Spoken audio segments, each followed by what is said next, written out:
Morning, good afternoon, good evening. कैसे आप सभी? होप सो कि आप सभी होंगे जोरदार। रेशियो एनालिसिस के लास्ट क्लास में हमने बहुत सारे रेशियो डिस्कस किए थे। Liquidity ratio, profitability ratio, activity ratio और कैपिटल स्ट्रक्चर रेशियो और कुछ कवरेज रेशियो। आज हम 7 क्वेश्चन तक हम लास्ट क्लास में कर चुके थे और आज हम स्टार्ट करेंगे क्वेश्चन नंबर 8 से। क्वेश्चन नंबर 8, ये क्वेश्चन May 23 अटेम्प्ट के एग्जाम में आ चुका है। Following information and ratio are given in respect of Aqua limited for the year ended 31 March 2023। Current ratio 4, acid test ratio. ये जो एसिड टेस्ट रेशियो है ये क्विक रेशियो को कहते हैं। आप बिल्कुल इसको अंडरलाइन करके लिख लीजिए। एसिड टेस्ट रेशियो किसको कहते हैं? क्विक रेशियो को कहते हैं। Inventory turnover ratio it is 6 और ये दे रखा है ब्रैकेट में बेस्ड ऑन सेल्स। वैसे इन्वेंट्री टर्नओवर रेशियो का फॉर्मूला क्या होता है? Cost of goods sold divided by stock. मगर यहाँ जो दे रखा है इसका मतलब है आपको कॉस्ट ऑफ गुड्स सोल्ड की जगह क्या लेना है? सेल्स को लेना है। ठीक है। Average collection period 70 days. Earning per share ₹3.5। Current liabilities ₹3,10,000। Total asset turnover ratio based on sales 0.96, proprietary ratio 0.48, total equity dividend ₹1,75,000 और equity dividend coverage ratio 1.6. You are required to complete the balance sheet as on 31st March 2023. Assume 360 days in a year. आपको equity share capital का amount नहीं दे रखा है। एक share दे रखा है 10 रुपए का। रिजर्व एंड सरप्लस अमाउंट नहीं दे रखा। लॉन्ग टर्म डेप्ट का अमाउंट नहीं दे रखा। करंट लाइबिलिटीज का अमाउंट दे रखा है 3,10,000। Fixed assets, inventory, debtors, loans and advance और कैश और बैंक किसी का भी अमाउंट नहीं दे रखा। तो एसेट साइड में तो कुछ नहीं दे रखा, केवल करंट लाइबिलिटी का आपको अमाउंट दे रखा है विच इज 3,10,000। तो चलिए इस बैलेंस शीट को कर देते हैं कंप्लीट। पहले तो ये जो बैलेंस शीट आपको दे रखी है इसको जैसे का तैसा हम हमारी नोटबुक में बना लेते हैं।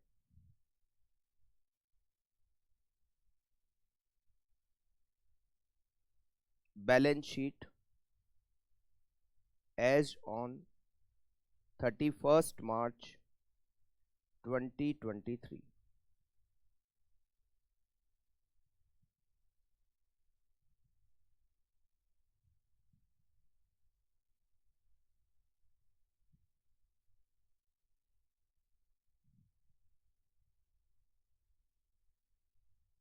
बैलेंस शीट की लायबिलिटी साइड में आपको केवल एक अमाउंट दे रखा है करंट लायबिलिटी का। बाकी कोई भी एसेट और लायबिलिटी का आपको अमाउंट नहीं दे रखा। सब कुछ कैलकुलेट करना है। इक्विटी शेयर कैपिटल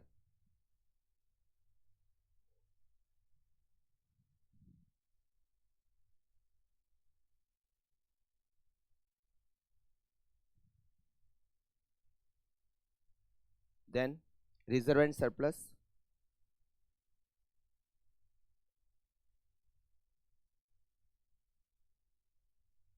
उसके बाद लॉन्ग टर्म डेप्ट,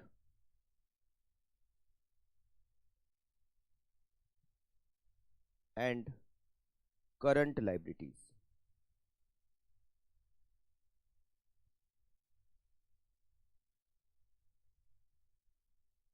करंट लाइबिलिटी का अमाउंट हमें दे रखा है 3,10,000।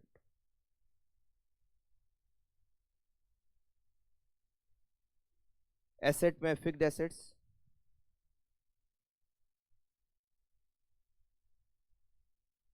इन्वेंट्री,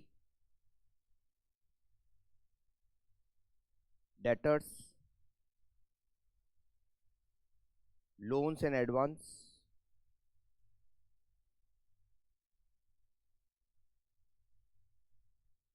और कैश एंड बैंक किसी का भी अमाउंट नहीं दे रखा।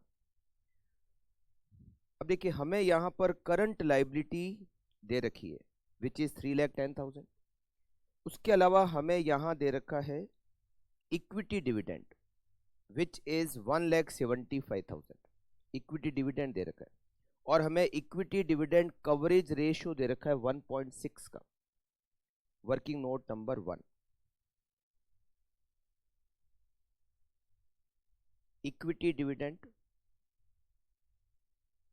विच इज ₹1,75,000 और इक्विटी डिविडेंड कवरेज रेशियो दे रखा है 1.6। अच्छा, इक्विटी डिविडेंड कवरेज रेशियो का फॉर्मूला होता है, इक्विटी डिविडेंड हम किस में से देते हैं? नेट प्रॉफिट में से देते हैं। जैसे इंटरेस्ट किस में से देते हैं? ईबीआईटी में से देते हैं। तो इंटरेस्ट कवरेज रेशियो क्या होता है? EBIT divided by interest. तो हम इक्विटी डिविडेंड किस में से देते हैं? नेट प्रॉफिट में से देते हैं। तो फॉर्मूला हो गया net profit divided by equity dividend. Equity dividend coverage ratio equals to net profit divided by equity dividend. Equity dividend coverage ratio दे रखा है 1.6 का, 1.6। नेट प्रॉफिट हम इससे पता कर लेंगे, इक्विटी डिविडेंड का अमाउंट दे रखा है 1,75,000। तो net profit equals to, net profit का अमाउंट हम इसे कैलकुलेट कर सकते हैं, 1,75,000 multiply by 1.6, it is 2,80,000। Net profit 2,80,000। Okay, working note number 2। अब इसके बाद में हमें यहां पर आगे दे रखा है earning per share. Earning per share दे रखा है 3.5। अर्निंग पर शेयर का फॉर्मूला क्या होता है? अर्निंग पर शेयर का फॉर्मूला होता है net profit minus preference dividend. अच्छा, यहाँ प्रेफरेंस शेयर है नहीं तो net profit divided by number of equity share, divided by number of equity share. Earning per share दे रखा है 3.5, नेट प्रॉफिट हमने कैलकुलेट किया 2,80,000 divided by number of equity share. हम इसे क्या कैलकुलेट कर सकते हैं? हम इसे number of equity share calculate कर सकते हैं। Number of equity share equals to 2,80,000 divided by 3.5। 2,80,000 में 3.5 का डिवाइड करेंगे तो नंबर ऑफ शेयर्स मिल जाएंगे विच इज 1,12,000। 1,12,000 हमें शेयर्स मिल गए, सॉरी 80,000 शेयर्स मिल गए। हमें कितने शेयर्स मिल गए? 80,000 शेयर्स मिल गए। अच्छा, एक शेयर की फेस वैल्यू हमें बैलेंस शीट में दे रखी है 10 रुपए। तो इसका मतलब है हमें इक्विटी शेयर कैपिटल का अमाउंट मिल जाएगा, इट इज 8 लाख। 80,000 शेयर और एक शेयर 10 रुपए का। तो ये हमारा अर्निंग पर शेयर वाला पॉइंट क्लियर हो गया। अच्छा, करंट लाइबिलिटी हमें दे रखी है और ऊपर करंट रेशियो दिया हुआ है 4 का। तो इसे हम क्या कैलकुलेट कर सकते हैं? करंट एसेट्स निकाल सकते हैं।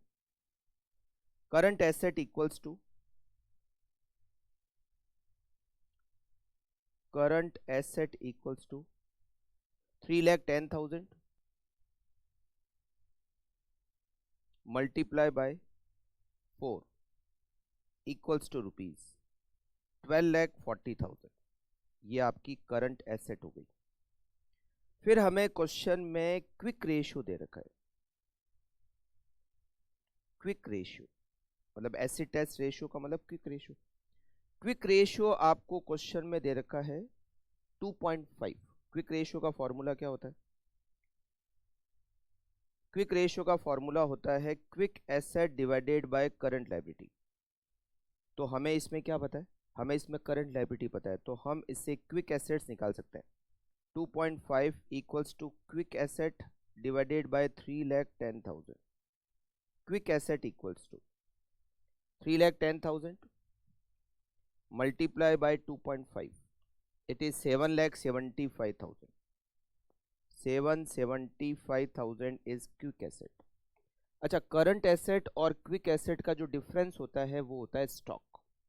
तो हम इससे स्टॉक कैलकुलेट कर सकते हैं।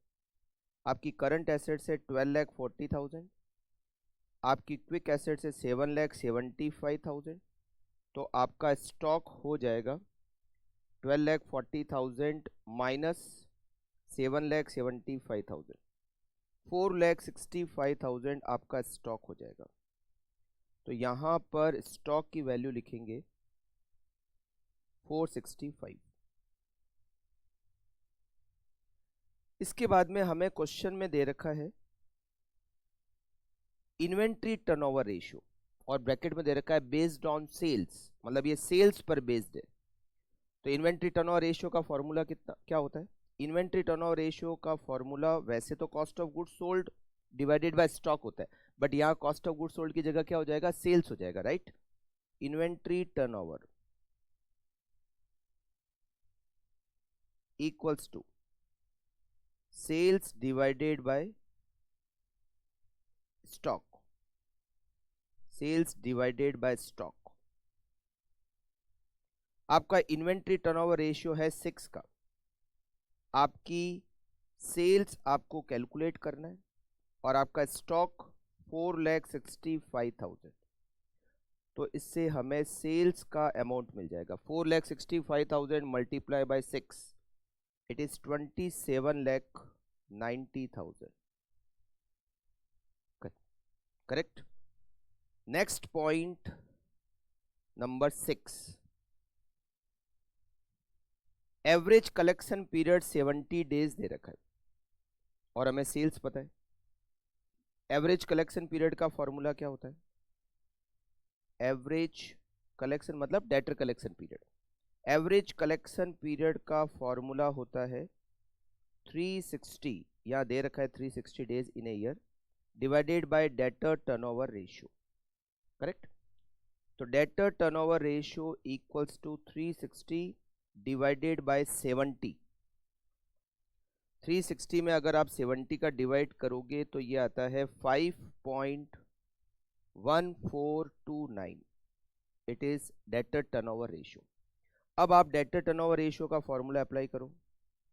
डेटर टर्नओवर रेशियो का फॉर्मूला होता है सेल्स मतलब credit sales divided by average debtor. Average तो कुछ है नहीं, तो केवल डेटर। तो डेटर टर्नओवर रेशियो हमें पता है, सेल्स पता है, तो हम क्या कैलकुलेट कर सकते हैं? डेटर को कैलकुलेट कर सकते हैं। Debtors equals to 27,90,000 divided by 5.1429। अगर मैं 27,90,000 में डिवाइड करता हूँ 5.1429 का, तो ये आते हैं 5,42,495। अच्छा, अगर मुझे डेटर्स भी पता चल गए, अगर मुझे स्टॉक भी पता चल गया और करंट एसेट्स भी पता है, तो कैश बैलेंसिंग फिगर आ जाएगी। हम इसमें कैश को बैलेंसिंग फिगर कैलकुलेट कर सकते हैं। तो 542,495, 542,495, बट यहाँ पर करंट एसेट्स में एक और दे रखा है लोन एंड एडवांस। तो इसका मतलब है करंट एसेट्स में यहाँ पर 4 एसेट दे रखी है। इन्वेंट्री हो गया, डेटर हो गया, लोन एंड एडवांस भी है, और कैश और बैंक भी है। तो दो चीजें बैलेंसिंग फिगर तो निकल नहीं सकती। तो देखते हैं एक और क्या कैलकुलेट हो सकता है। देखिए, अब यहाँ पर हमारा ये पॉइंट ये हो गया, इन्वेंट्री टर्नओवर रेशियो हो गया, ये हमारा हो गया एवरेज कलेक्शन पीरियड भी सॉल्व हो गया, राइट? हमें क्वेश्चन में एक रेशियो दिया हुआ है और वो है cash ratio. Cash ratio it is 0.43। Liquidity ratio में हमने दो रेशियो डिस्कस किए थे, एक तो करंट रेशियो और एक क्विक रेशियो। एक और होता है कैश रेशियो। कैश रेशियो का फॉर्मूला होता है कैश एंड कैश इक्विवेलेंट, मतलब cash plus bank plus marketable securities divided by current liability. अब यहां पर तो केवल एक ही है cash, cash and bank divided by current liabilities, it is cash ratio. ये रेशियो हमें दे रखा है 0.43 का। कैश और बैंक हमें पता करना है, और करंट लायबिलिटी हमें पता है 3,10,000। तो हम इससे क्या कैलकुलेट कर सकते हैं?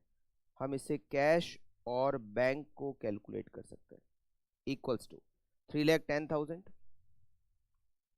Multiply by 0.43, it is ₹1,33,300। तो हमें कैश पता चल गई। तो अब उसके बाद है तो हम लोन एंड एडवांस भी कैलकुलेट कर सकते हैं। 1,33,300। तो अगर मैं ये सारी करंट एसेट्स को करंट एसेट्स की टोटल मैंने कितनी निकाली, 12,10,000। 12,10 में से 465 डेट इन्वेंट्री को माइनस करते हैं, 542 495 डेटर को माइनस करते हैं, और 1,33,300 हम कैश और बैंक को माइनस करते हैं, तो लोन्स एंड एडवांस का अमाउंट हमें बैलेंसिंग फिगर मिल जाएगा 69,205। करेक्ट। अब यहां पर हमें एक रेशियो दिया हुआ है, वो दे रखा है total asset turnover ratio, it is 0.96। Total asset turnover ratio का फॉर्मूला क्या होता है? टोटल एसेट टर्नओवर रेशियो का फॉर्मूला होता है टोटल एसेट्स टर्नओवर, इसका फॉर्मूला होता है sales divided by total asset. ठीक है, sales divided by total assets. ये हमें दे रखा है 0.96। हमें सेल्स पता है, इट इज 27,90,000, 27,90,000। तो हम इससे टोटल एसेट को कैलकुलेट कर सकते हैं। Total asset equals to 27,90,000 divided by 0.96, it is 29,06,250। Total assets आ गई। ये टोटल एसेट्स हम लिखेंगे बैलेंस शीट की टोटल में 29,06,250, और सेम टू सेम टोटल हम लिखेंगे लाइबिलिटी साइड की 29,06,250। ठीक है। अच्छा, फिक्स्ड एसेट्स का अमाउंट बैलेंसिंग फिगर आ सकता है 29,06,250 माइनस करंट एसेट्स की टोटल होती है 12,10,000। तो फिक्स्ड एसेट्स हमें बैलेंसिंग फिगर मिल जाएगी 16,96,250। 16,96,250 इट इज बैलेंसिंग फिगर। अब हमें क्या क्या कैलकुलेट करना है? एक तो रिजर्व एंड सरप्लस का अमाउंट कैलकुलेट करना है और एक लॉन्ग टर्म डेब्ट का। हमें क्वेश्चन में ये रेशियो भी काम आ गया, ये रेशियो भी काम आ गया। अब हमें यहाँ पर ये भी हमने यूज कर लिया, ये भी यूज कर लिया। एक रेशियो दिया हुआ है प्रोप्राइटरी रेशियो। प्रोप्राइटरी रेशियो का मतलब होता है proprietary fund divided by total assets.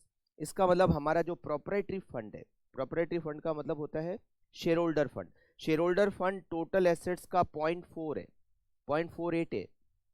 तो देखो आपकी टोटल एसेट्स कितनी है? आपकी टोटल एसेट्स है 29,06,250 मल्टीप्लाई बाय 0.48, तो आपका शेयर होल्डर फंड होगा 13,95,000। उसमें ऑलरेडी आपके पास इक्विटी शेयर कैपिटल है 8 लाख। तो बैलेंसिंग फिगर आपके पास आ गया reserve and surplus which is 5,95,000, और लॉन्ग टर्म डेब्ट आपको मिल जाएगा balancing figure 29,06,250 minus 8 lakh minus 595 और माइनस 3,10,000। लॉन्ग टर्म डेब्ट बैलेंसिंग फिगर 12,01,250। चलिए, ये हो गया हमारा क्वेश्चन नंबर 8 जो कि मई 23 के अटेम्प्ट में आया हुआ है। नेक्स्ट क्वेश्चन देखते हैं, क्वेश्चन नंबर 9 जो कि जुलाई 21 अटेम्प्ट में आया हुआ है। Masco Limited has furnished the following ratios and information relating to the year ended 31st March 2021.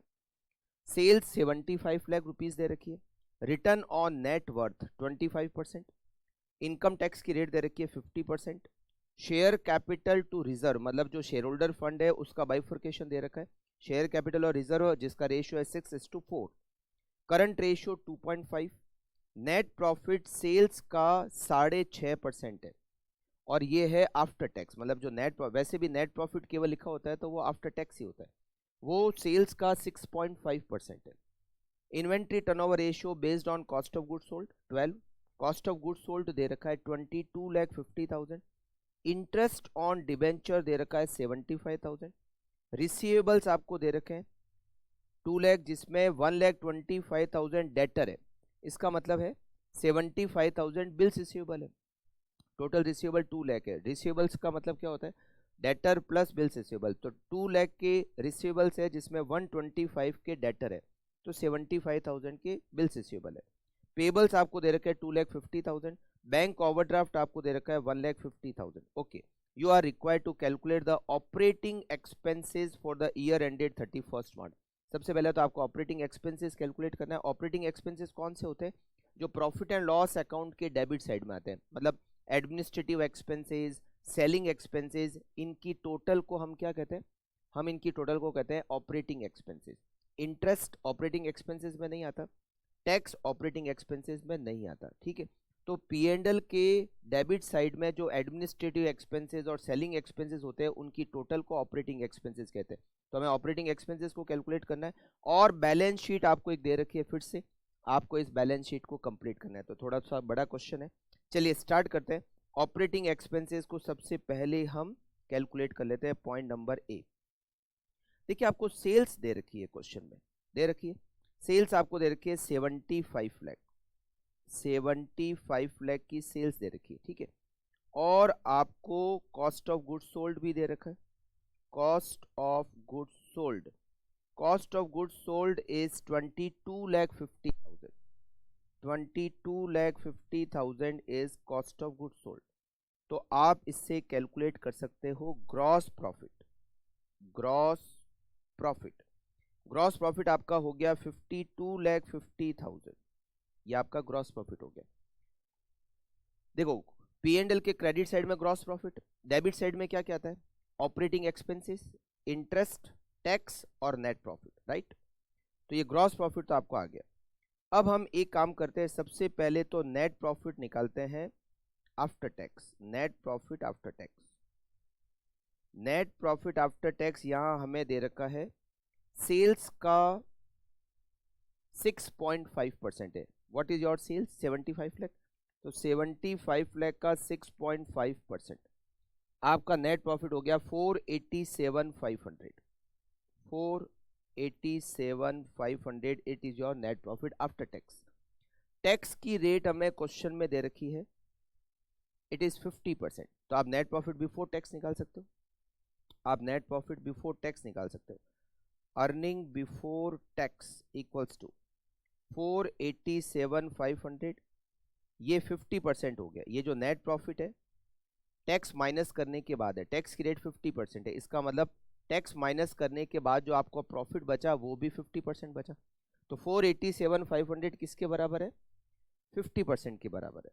तो डिवाइडेड बाय 50%, आपका नेट प्रॉफिट बिफोर टैक्स हो गया 9,75,000।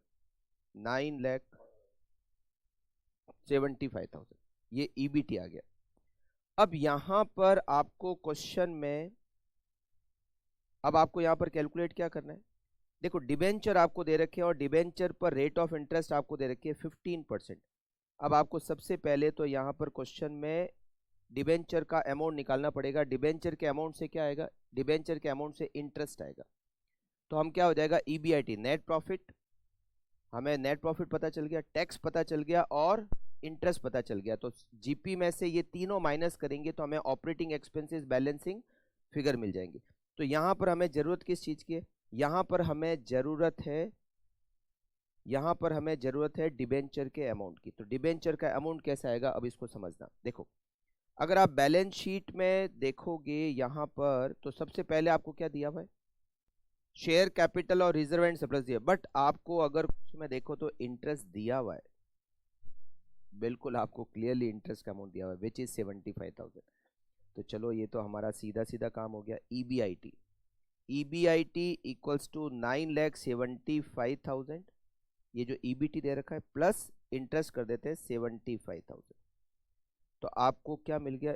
EBIT मिल गया 10,50,000। EBIT मिल गया। अब आप आराम से ऑपरेटिंग एक्सपेंसेस कैलकुलेट कर सकते हो, equals to gross profit minus EBIT।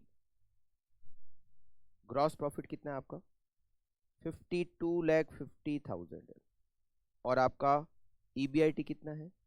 10,50,000।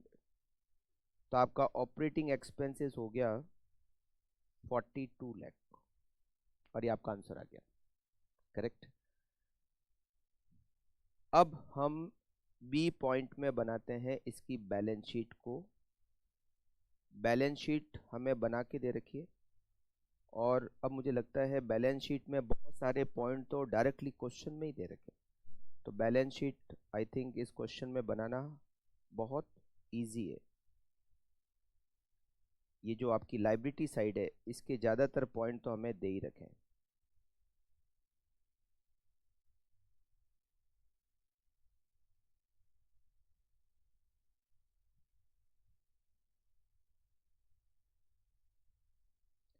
Equity share capital,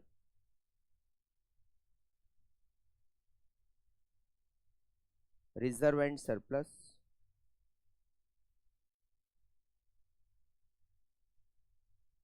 %15 debenture, payables और बैंक ओवरड्राफ्ट।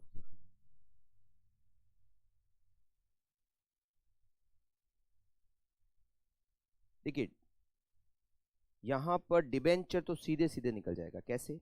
इंटरेस्ट पता है 75,000 और इंटरेस्ट की रेट 15%। तो अगर मैं 75,000 में 15% का डिवाइड करूंगा तो डिबेंचर का अमाउंट मुझे सीधे सीधे मिल जाएगा 5 लाख रुपए। पेबल्स आ जाएंगे कैसे? दिए हुए क्वेश्चन में पेबल्स आपको दे रखा है 250 और बैंक ओवरड्राफ्ट का अमाउंट भी आपको दे रखा है 150। ये तो सीधे सीधे पता चल गया। अच्छा, इक्विटी शेयर और रिजर्व भी आ जाएंगे कैसे?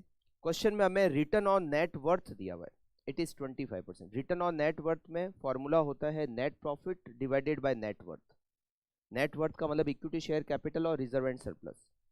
तो आपका जो रिटर्न ऑन नेट वर्थ है वो 25% दे रखा है। इसका फॉर्मूला होता है net profit divided by net worth multiply by 100। आप नेट वर्थ कैलकुलेट कर सकते हो। नेट वर्थ इक्वल्स टू आपका नेट प्रॉफिट कितना है? Net profit after tax, net profit after tax आपने कैलकुलेट किया 487,500, 487,500 डिवाइडेड बाय आपका net return on net worth है 25%। तो 487,500 में आप डिवाइड करोगे 25% का तो 19,50,000, 19,50,000 आपकी नेट वर्थ आ जाएगी। अच्छा, नेट वर्थ का मतलब शेयर होल्डर फंड जिसमें इक्विटी शेयर कैपिटल भी है और रिजर्व एंड सरप्लस भी है। अच्छा, इन दोनों का आपस में रेशियो क्वेश्चन में दे रखा है, इट इज 6:4। तो आप इस 19,50,000 को 6:4 के रेशियो में बांट सकते हो, शेयर कैपिटल और रिजर्व एंड सरप्लस। इसको हम 6:4 के रेशियो में डिस्ट्रीब्यूट करेंगे तो 19,50,000 मल्टीप्लाई बाय 6 डिवाइडेड बाय 10, 11,70,000 की आपकी शेयर कैपिटल आ जाएगी और रिमेनिंग 7,80,000 आपका रिजर्व एंड सरप्लस आ जाएगा। तो आपकी बैलेंस शीट की लाइबिलिटी साइड तो हो गई एकदम कंप्लीट। 11,70,000 और 7,80,000। अच्छा, अब इससे क्या हुआ, हमारी बैलेंस शीट की टोटल भी आ गई। 11,70,000 प्लस 7,80,000 प्लस 5 लाख प्लस 250 और प्लस 150। बैलेंस शीट की टोटल आ गई 28,50,000। सेम टू सेम टोटल हो जाएगी एसेट की 28,50,000। अब इधर एसेट में फिक्स्ड एसेट्स दे रखी है, फिक्स्ड एसेट्स, और करंट एसेट में हमें स्टॉक रिसीवेबल्स और कैश दे रखा है। स्टॉक रिसीवेबल जिसका अमाउंट हमें दे रखा है 2 लाख और कैश। रिसीवेबल्स हमें पता है, फिक्स्ड एसेट्स, स्टॉक और कैश तीन है, उसमें से दो पता कर लेंगे तो तीसरा बैलेंसिंग फिगर कैलकुलेट हो सकता है। ठीक है। अच्छा, अब हमें क्वेश्चन में चलना है। देखिए रिसीवेबल्स हो गया, ये भी हो गया, ये भी हो गया। आपको इन्वेंट्री टर्नओवर रेशियो दे रखा है which is 12। Inventory turnover ratio का फॉर्मूला क्या होता है? इन्वेंट्री टर्नओवर रेशियो का फॉर्मूला होता है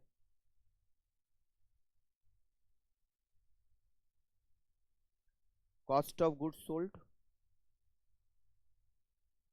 डिवाइडेड बाय स्टॉक।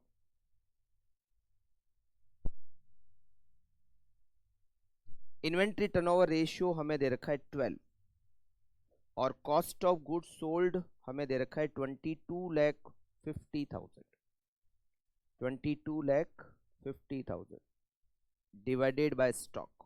हम इसे क्या कैलकुलेट कर सकते हैं, हम इसे स्टॉक को कैलकुलेट कर सकते हैं। 22,50,000 डिवाइडेड बाय 12 इट इज 187,500। ये हमारा स्टॉक आ गया। तो बैलेंस शीट में हम स्टॉक लिख देते हैं 187,500। देन ये पॉइंट हो गया, ये भी हो गया, ये भी हो गया, ये भी हो गया। करंट रेशियो दे रखा है 2.5। करंट रेशियो का formula current asset equals to current liability उसका 2.5 गुना। करंट लायबिलिटी में हमारे पास यहाँ पेबल्स है और बैंक ओवरड्राफ्ट जिसकी टोटल होती है 4 लाख। 4 लाख मल्टीप्लाई बाय 2.5 तो मतलब हमारी करंट एसेट्स हो गई 10 lakh rupees. Current assets 10 lakh में से हमें क्या क्या पता है, हमें 187 10 लाख की करंट एसेट में हमें 187,500 का स्टॉक पता है, हमें 2 लाख के रिसीवेबल्स पता है। इसका मतलब है रिमेनिंग 6,12,500 हमारी कैश हो गई। और अब हम फिक्स्ड एसेट्स को बैलेंसिंग फिगर कैलकुलेट कर सकते हैं 18,50,000 और ये हमारी बैलेंस शीट हो गई कंप्लीट। आप इसको कंप्लीट कर लीजिए।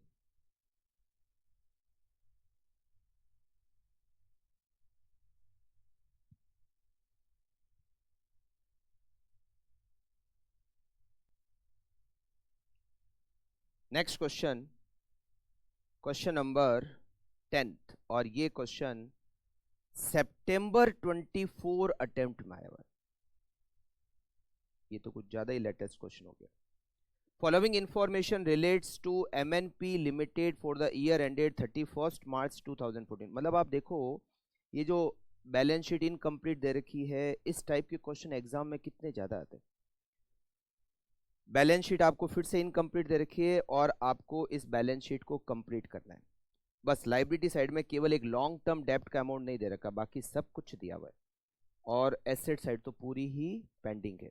अच्छा आगे दे रखा है you are required to complete the balance sheet assume 360 days in a year. Okay ठीक है, और पूरी की पूरी सेल्स क्रेडिट सेल्स एज्यूम करना है। आप बैलेंस शीट का फॉर्मेट बना दीजिए। Balance sheet as on 31 March 2024।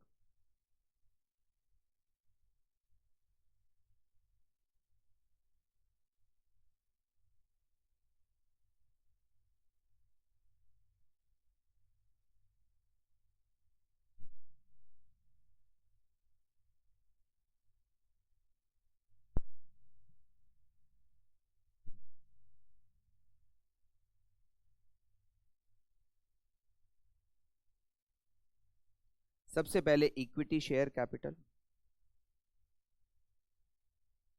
Already given 6 lakh. Reserve and surplus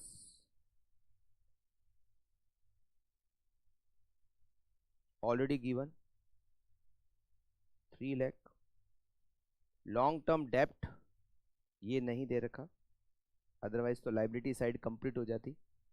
और क्रेडिटर्स 3 लाख।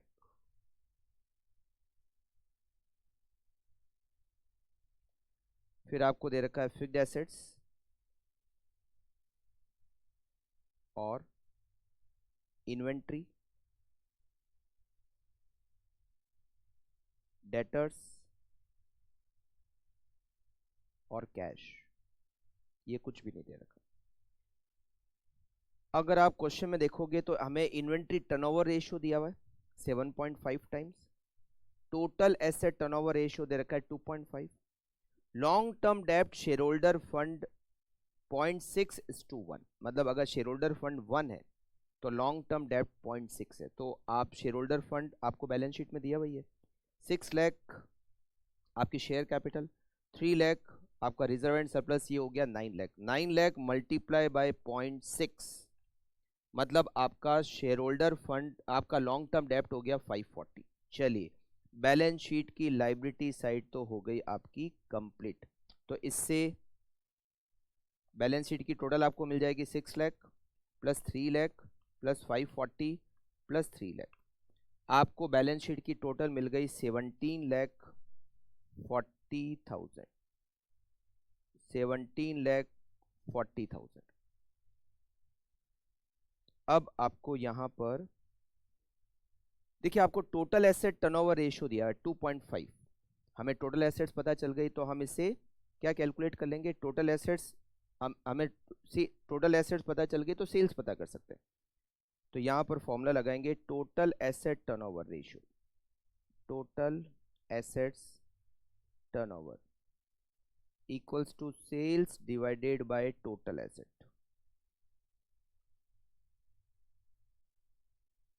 आपको ये रेशियो दे रखा है 2.5, तो sales equals to 17,40,000 multiply by 2.5 equals to 17,40,000 को 2.5 से मल्टीप्लाई करेंगे तो आपको सेल्स मिलेगी 43,50,000।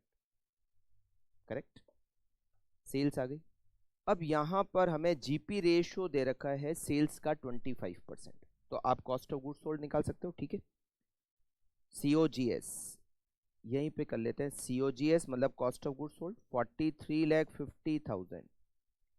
जीपी की रेट आपको दे रखी है 25%, तो कॉस्ट ऑफ गुड्स सोल्ड आपका हो गया 75%। 43,50,000 का 75% आपका हो जाएगा 32,62,500।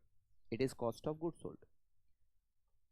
Working note number second. अब आपको क्वेश्चन में दे रखा है inventory turnover ratio based on cost of goods sold which is 7.5 time.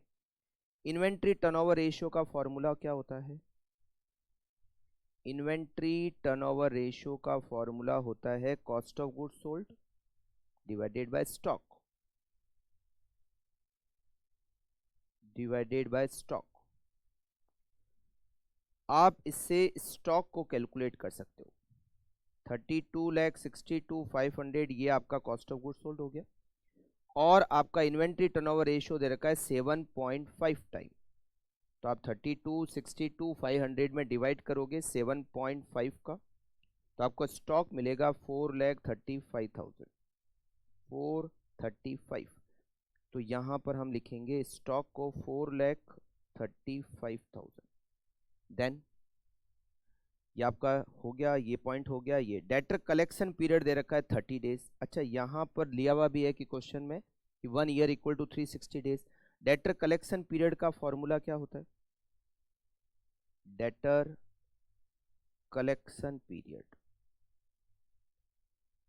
Equals to 360 divided by DTR. तो आपको डीटीआर मिल जाएगा 360 divided by 30 equals to 12। DTR का फॉर्मूला क्या होता है, डीटीआर का फॉर्मूला होता है credit sales divided by debtor, credit sales divided by debtor. DTR आपको पता है 12 है, सेल्स आपको पता है 43,50,000 है, तो आप इससे कैलकुलेट कर सकते हो डेटर को। Debtor equals to 43,50,000 divided by 12 equals to 43,50,000 divided by 12 equals to 362,500। It is debtor. अच्छा, आपको करंट रेशियो दिया हुआ है, करंट रेशियो आपको दे रखा है क्वेश्चन में 2.9, तो इससे आप करंट एसेट्स निकाल सकते हो। दो करंट एसेट्स आपको पता चल गई, तो तीसरी करंट एसेट्स मतलब कैश बैलेंसिंग फिगर आ जाएगा। Current ratio equals to current asset divided by current liability. ये आपको दे रखा है 2.9, तो आप इससे करंट एसेट्स कैलकुलेट कर सकते हो। करंट लायबिलिटी हमें पता है केवल एक ही है, और वो है creditors which is rupees 3 lakh. तो 3 लाख को आप मल्टीप्लाई करोगे 2.9 से, तो आपको करंट एसेट्स मिल जाएगी रुपीज 8,70,000। तो इससे आपको कैश मिल जाएगी 8,70,000 करंट एसेट्स मल्टीप्लाई बाय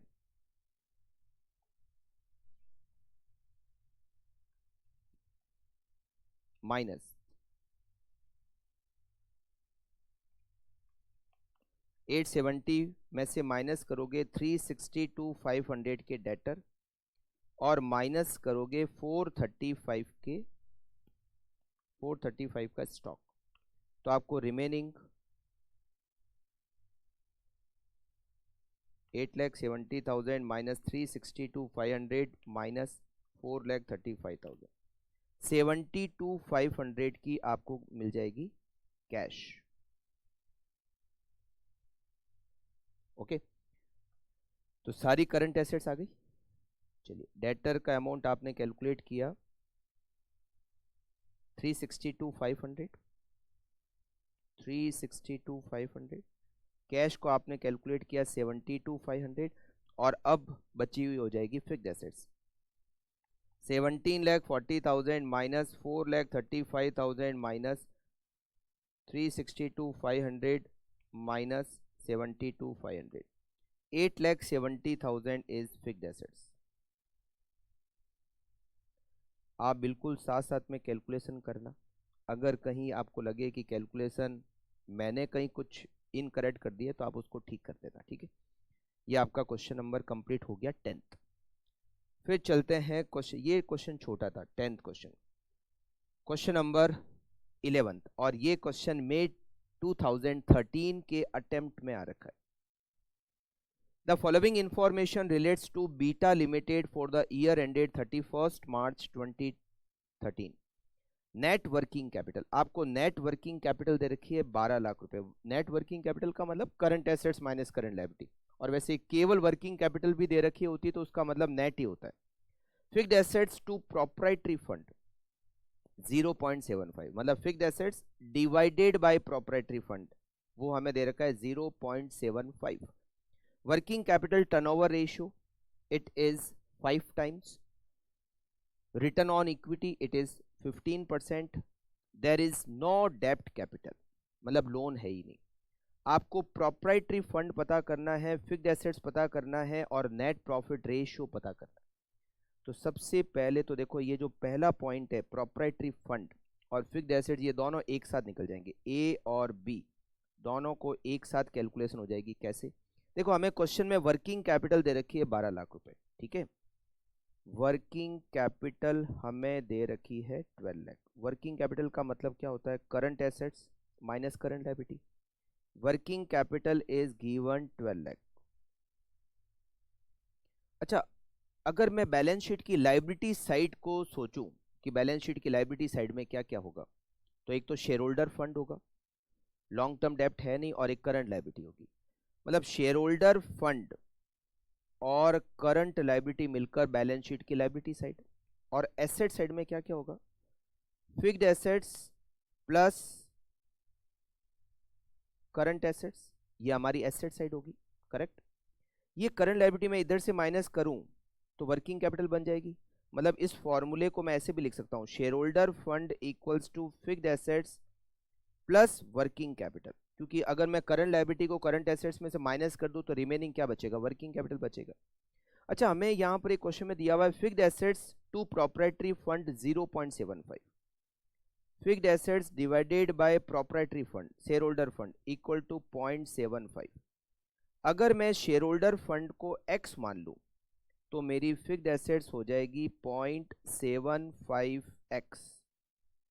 अब देखो, ये जो ऊपर इक्वेशन मैंने लिखी, share holder fund equals to fixed assets plus working capital, अगर इसमें मैं पुट करूं इन सब की वैल्यू, तो share holder fund x equal to fixed assets 0.75x plus working capital जो मुझे यहां दे रखी है 12 लाख रुपए, करेक्ट, यहां दे रखी है। तो मैं इससे x की वैल्यू निकाल सकता हूं, x equals to 12 lakh divided by 0.25, 48 lakh. 48 lakh मेरी x की वैल्यू हो जाएगी। और x क्या है? x है मेरा शेयर होल्डर फंड। तो मेरा शेयर होल्डर फंड जो यहां पर दे रखा है प्रोप्राइटरी फंड, मेरा शेयर होल्डर फंड हो जाएगा 48 लाख। और मेरी फिक्स्ड एसेट्स हो जाएगी 48 लाख रुपीस का मल्टीप्लाई बाय 0.75, 36 लाख मेरी फिक्स्ड एसेट्स हो जाएगी। फिर मुझे लास्ट पॉइंट में क्या पता करना है, नेट प्रॉफिट रेशियो। अब देखिए यहाँ नेट प्रॉफिट रेशियो का फॉर्मूला क्या होता है, net profit divided by sales multiply by 100, ठीक है। अब यहां से नेट प्रॉफिट कहां से आएगा, नेट प्रॉफिट ये रिटर्न ऑन इक्विटी से आएगा, और सेल्स कहां से आएगी, वर्किंग कैपिटल टर्नओवर रेशियो से आएगी। तो पहले सेल्स को कैलकुलेट करते हैं, पहले हम कैलकुलेट करते हैं सेल्स को। वर्किंग कैपिटल टर्नओवर रेशियो का फॉर्मूला होता है sales divided by working capital. Working capital turnover ratio मुझे दे रखा है 5 टाइम्स, तो मैं इससे कैलकुलेट कर सकता हूं सेल्स को। वर्किंग कैपिटल है मेरी 12 लाख और वर्किंग कैपिटल टर्नओवर रेशियो है 5 टाइम, तो मेरी सेल्स हो जाएगी 60 लाख। अब मैं कैलकुलेट करता हूं net profit return on equity के फॉर्मूले से। रिटर्न ऑन इक्विटी का फॉर्मूला क्या होता है, रिटर्न ऑन इक्विटी का फॉर्मूला होता है net profit divided by net worth, मतलब property fund, share holder fund, multiply by 100। Return on equity मुझे दे रखा है 15%, मतलब 0.15, 100 हट जाएगा, तो नेट प्रॉफिट कितना हो जाएगा, net profit equals to share holder fund कितना कैलकुलेट किया 48 लाख, इसको मल्टीप्लाई कर दो 0.15 से, तो ये जब मल्टीप्लाई करोगे तो आपका नेट प्रॉफिट होगा 7,20,000, और इससे आप कैलकुलेट कर सकते हो net profit ratio.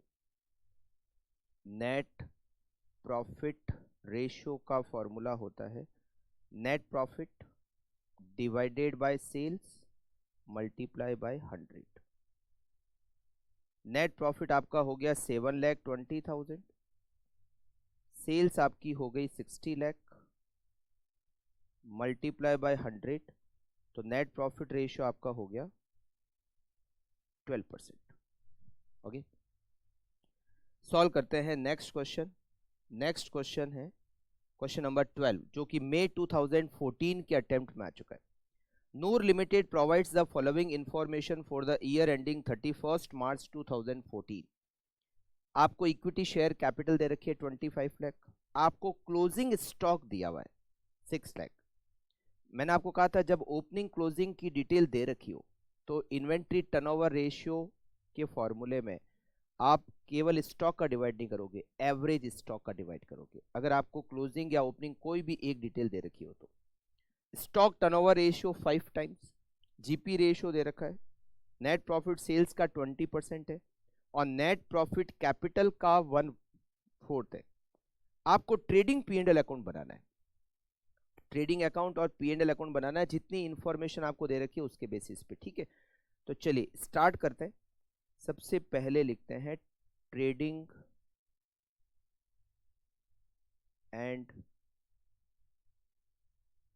P&L account.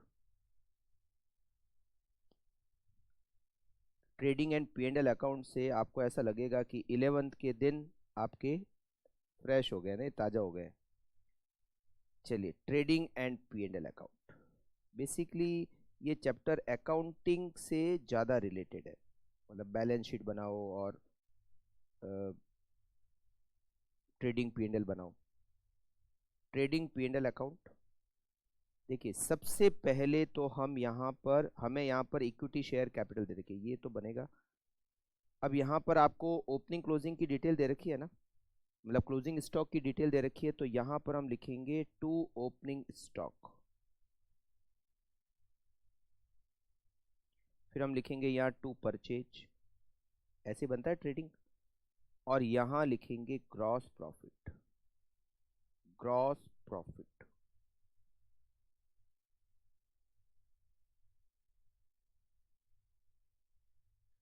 फिर यहाँ लिखेंगे हम सेल्स, और फिर आएगा closing stock.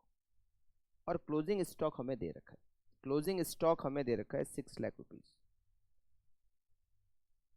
6 lakh.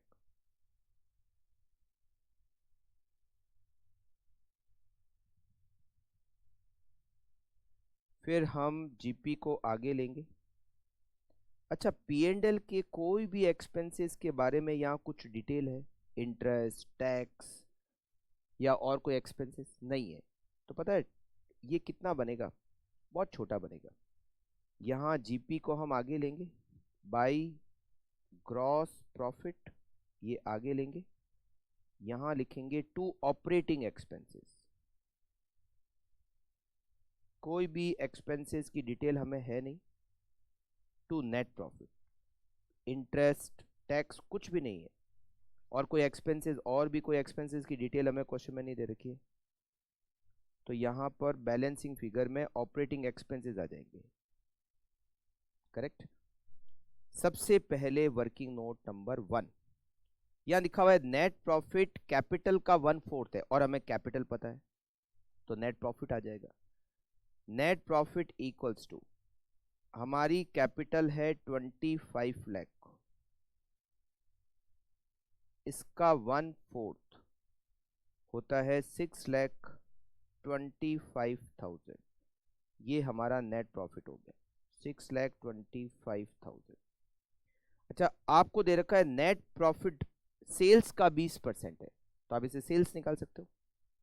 Working note number 2, sales equals to 6,25,000, ये हमारा नेट प्रॉफिट है जो कि सेल्स का 20% है।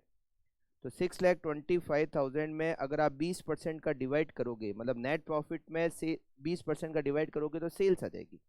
625 डिवाइडेड बाय 20%, 31,25,000। सेल्स हमारी 31,25,000, 31,25,000 की हमारी सेल्स। अच्छा, हमें जीपी रेट दे रखी है 25%, तो 31,25,000 का 25%, 781,250 हमारा जीपी हो गया। ये जीपी हम यहाँ लिख देते, 781,250। नेट प्रॉफिट पता है, तो 781,250 माइनस नेट प्रॉफिट 625,000, तो आपको ऑपरेटिंग एक्सपेंसेस बैलेंसिंग फिगर मिल जाएंगे 156,250 बैलेंसिंग फिगर। यहाँ की टोटल आ जाएगी 37,25,000। ये तो ज़्यादातर पूरा हो गया, 37,25,000। यहाँ की टोटल 781,250। अच्छा, अब ओपनिंग स्टॉक और परचेज। तो यहाँ क्वेश्चन में हमें स्टॉक टर्नओवर रेशियो दे रखा है 5 टाइम। स्टॉक टर्नओवर रेशियो का फॉर्मूला क्या होता है? स्टॉक टर्नओवर रेशियो का फॉर्मूला होता है cost of goods sold divided by average stock. Average stock क्यों लिखेंगे? क्योंकि यहाँ पर हमें क्लोजिंग की डिटेल दे रखी है, तो हम ओपनिंग क्लोजिंग को अलग अलग कैलकुलेट कर सकते हैं, इसीलिए तो यहाँ पर हम एवरेज स्टॉक लिखेंगे। स्टॉक टर्नओवर रेशियो हमें दे रखा है 5 times. Cost of goods sold, sales में से जीपी माइनस कर दें। 31,25,000 की सेल्स है, अगर मैं उसमें से जीपी माइनस करूं 781,250, तो मेरे को मिल जाएगी cost of goods sold 23,43,750। 23,43,750 divided by average stock. और इससे मुझे क्या मिलेगा? इससे मुझे मिलेगा average stock 23,43,750 divided by 5 equals to 468,750। अच्छा, एवरेज का मतलब क्या? Opening plus closing divided by 2। Average stock equals to opening stock plus closing stock divided by 2। ये है हमारा 468,750। ओपनिंग स्टॉक हमें नहीं पता, मगर हमें क्लोजिंग स्टॉक पता है, और क्लोजिंग स्टॉक कितना है? 6 लाख। 6 लाख डिवाइडेड बाय 2, तो हम इससे कैलकुलेट कर सकते हैं ओपनिंग स्टॉक। 468,750 को मल्टीप्लाई करेंगे 2 से, और उसमें से माइनस करेंगे 6 लाख, तो 3,37,500। ये हमारा ओपनिंग स्टॉक आ जाएगा। यहाँ ओपनिंग स्टॉक आएगा 3,37,500, तो परचेज हमारी बैलेंसिंग फिगर आ जाएगी 37,25,000 37,25,000 माइनस 337,500 माइनस 781,250। परचेज हमारी बैलेंसिंग फिगर आएगी 26,06,250। It is purchase balancing figure, और ये हमारा ट्रेडिंग P&L कंप्लीट हो गया। आप इसको कंप्लीट कर लीजिए।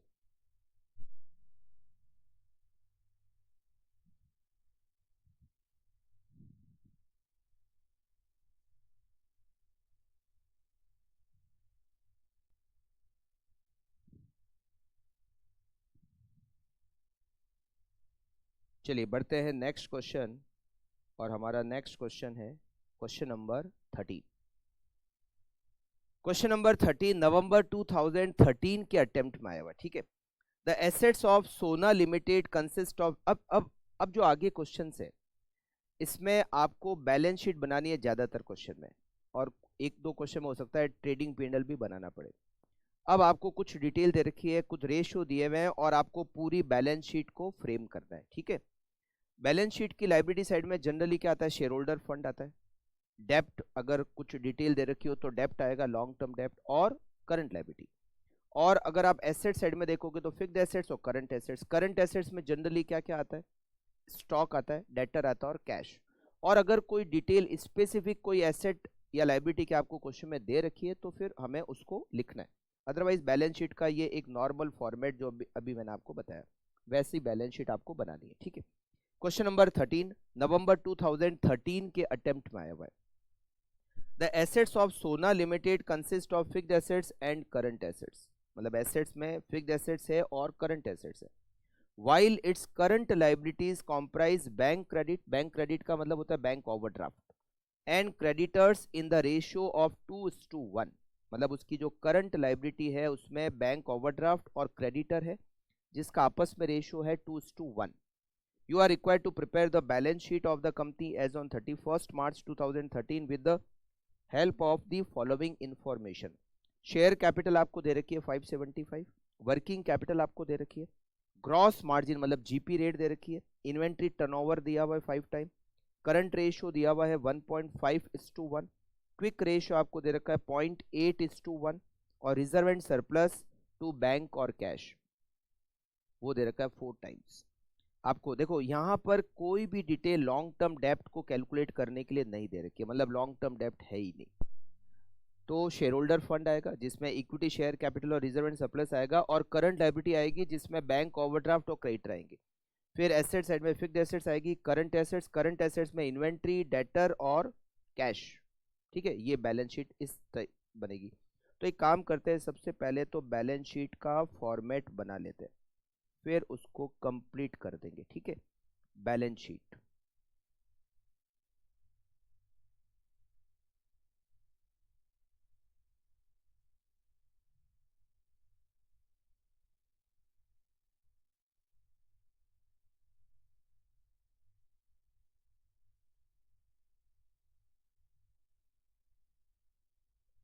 सबसे पहले शेयर होल्डर फंड,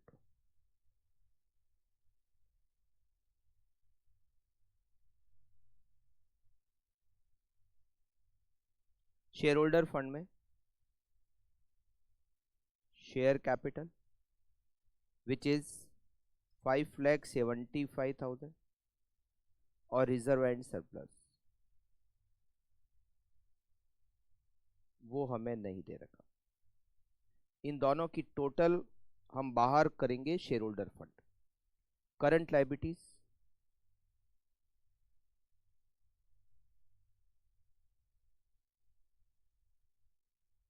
लायबिलिटीज में बैंक ओवरड्राफ्ट और क्रेडिटर्स, इन दोनों की टोटल को टोटल करके हम बाहर लिखेंगे।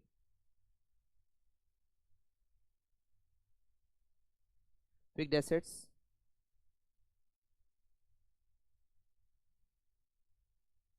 और करंट एसेट्स,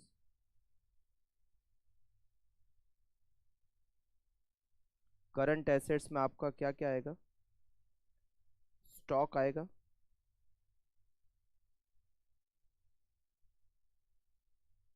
डेटर्स आएंगे और कैश आएगी, correct. Working note number first, देखो आपको यहां वर्किंग कैपिटल दे रखी है 150, ठीक है, और आपको करंट रेशियो दे रखा है 1.5। करंट रेशियो 1.5 है, मतलब जो आपकी करंट एसेट है वो करंट लाइबिलिटी का 1.5 टाइम है, 1.5 टाइम है। तो मैं करंट एसेट्स की जगह पर 1.5 करंट लाइबिलिटी लिख सकता हूँ। करंट एसेट्स करंट लाइबिलिटी का डेढ़ गुना है, 1.5 टाइम है। तो मैं करंट एसेट्स को लिख सकता हूँ 1.5 करंट लाइबिलिटी, है ना। वर्किंग कैपिटल 150 दे रखी है, तो देखो आप एक वर्किंग नोट बनाओगे 1.5 current liability, current assets current liability का 1.5 टाइम है, माइनस करंट लाइबिलिटी, तो ये वर्किंग कैपिटल आएगी। और वर्किंग कैपिटल आपको दे रखी है 1,50,000। तो आप इससे क्या कैलकुलेट कर सकते हो, करंट लाइबिलिटी कैलकुलेट कर सकते हो। 1,50,000 डिवाइडेड बाय 0.5, आपको करंट लाइबिलिटी मिल जाएगी 3 लाख। और करंट लाइबिलिटी का 1.5 टाइम आपकी करंट एसेट है, तो 3 लाख मल्टीप्लाई बाय 1.5 आपकी 4,50,000 की करंट एसेट हो गई। तो यहां पर हम लिखेंगे करंट लाइबिलिटी 3 लाख और करंट एसेट लिखेंगे 4,50,000। अच्छा, जो करंट लाइबिलिटी है उसमें बैंक ओवरड्राफ्ट और क्रेडिटर का रेशियो 2:1 है। तो ये जो 3 लाख की करंट लाइबिलिटी है उसको बैंक ओवरड्राफ्ट और क्रेडिटर में एलोकेट करेंगे 2:1 के रेशियो में। तो आपका बैंक ओवरड्राफ्ट आ जाएगा 2 लाख और आपके क्रेडिटर आ जाएंगे 1 लाख, खत्म, ठीक है। Working note number 2। अब हमें देखिए क्वेश्चन में ये हमने पॉइंट कर लिया, ये भी पॉइंट हो गया। क्विक रेशियो दे रखा है 0.8 का। क्विक रेशियो का फॉर्मूला क्या होता है, क्विक रेशियो का फॉर्मूला होता है quick asset divided by current liability. तो हमें करंट लायबिलिटी पता है तो हम इससे क्विक एसेट कैलकुलेट कर सकते हैं। करंट लायबिलिटी की है 3 लाख और ये क्विक रेशियो है 0.8 का, तो आपकी क्विक एसेट हो गई 2,40,000 रुपये। और आप इससे कैलकुलेट कर सकते हो आपका स्टॉक। आपकी करंट एसेट कितनी है, 450 है, आपकी क्विक एसेट कितनी है, 240 है, तो आपका स्टॉक आपको मिल जाएगा 2,10,000।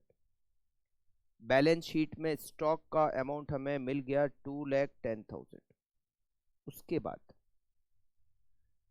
उसके बाद आपको यहां इन्वेंट्री टर्नओवर रेशियो दे रखा है 5 टाइम्स। इन्वेंट्री टर्नओवर रेशियो का फॉर्मूला क्या होता है, इन्वेंट्री टर्नओवर का फॉर्मूला होता है cost of goods sold divided bye, आपको क्या ओपनिंग क्लोजिंग के बारे में कोई डिटेल स्पेसिफिकली क्वेश्चन में दी हुई है तो नहीं दे रखी है, तो केवल स्टॉक। इन्वेंट्री टर्नओवर रेशियो आपको दे रखा है 5 टाइम, तो आपको स्टॉक पता है, आपको इन्वेंट्री टर्नओवर रेशियो पता है, तो आप इससे कॉस्ट ऑफ गुड्स सोल्ड निकाल सकते हो इक्वल्स टू 2,10,000 मल्टीप्लाई बाई 5, 10,50,000 आपका कॉस्ट ऑफ गुड्स सोल्ड हो गया। अच्छा, जीपी रेट दे रखी है आपको 25%, तो आप इसे कैलकुलेट कर सकते हो सेल्स को। Sales equals to 10,50,000 divided by 75%। GP rate अगर 25% है तो कॉस्ट ऑफ गुड्स सोल्ड 75% हो गया, तो 10,50,000 डिवाइडेड बाय 75% आपको सेल्स मिल जाएगी 14 लाख। नेक्स्ट वर्किंग नोट, आपको क्वेश्चन में दे रखा है एवरेज कलेक्शन पीरियड 1.5 मंथ, मतलब debtor collection period. Average collection period equals to 1.5 month. क्या फॉर्मूला होता है, 12, क्योंकि मंथ में इसलिए 12 divided by debtor turnover ratio. आप इससे डेटर टर्नओवर रेशियो निकाल सकते हो, 12 divided by 1.5 equals to 8। Debtor turnover ratio का फॉर्मूला क्या होता है, credit sales divided by debtor. Right.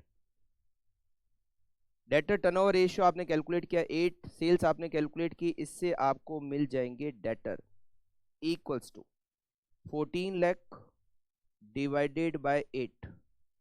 14 lakh में अगर आप 8 का डिवाइड करोगे तो आपको डेटर मिल जाएंगे 1,75,000 के। 1,75,000 के आपको मिल जाएंगे डेटर। अब करंट एसेट्स आपको पता है, स्टॉक पता है, डेटर पता है, तो cash balancing figure, cash equals to आपकी करंट एसेट्स कितनी है? आपकी करंट एसेट्स है 4,50,000। 4,50,000। आपका स्टॉक कितना है? आपका स्टॉक है 2,10,000 और आपके डेटर कितने हैं? 1,75,000।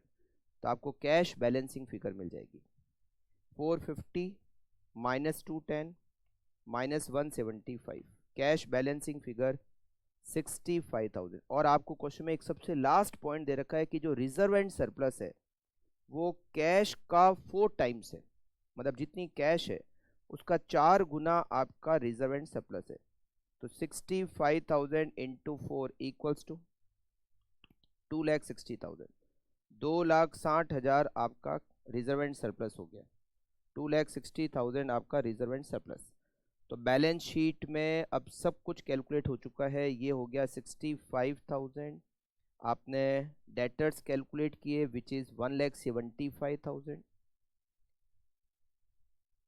आपने रिजर्व एंड सरप्लस कैलकुलेट किया 2,60,000। तो आपको शेयर होल्डर फंड मिल जाएगा 575 प्लस 2,60,000, आपको शेयर होल्डर फंड मिल गया 835।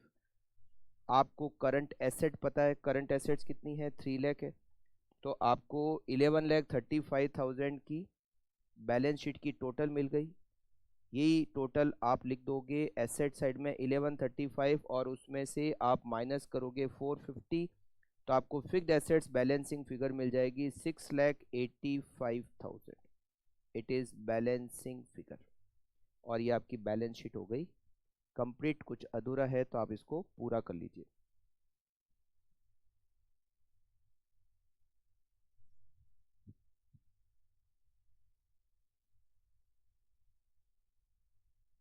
ओके, चलते हैं next question. Question number 14। Question number 14 आपको दे रखा है you are given the following figure worked out from the profit and loss account and balance sheet of Z limited relating to the year 2013-14।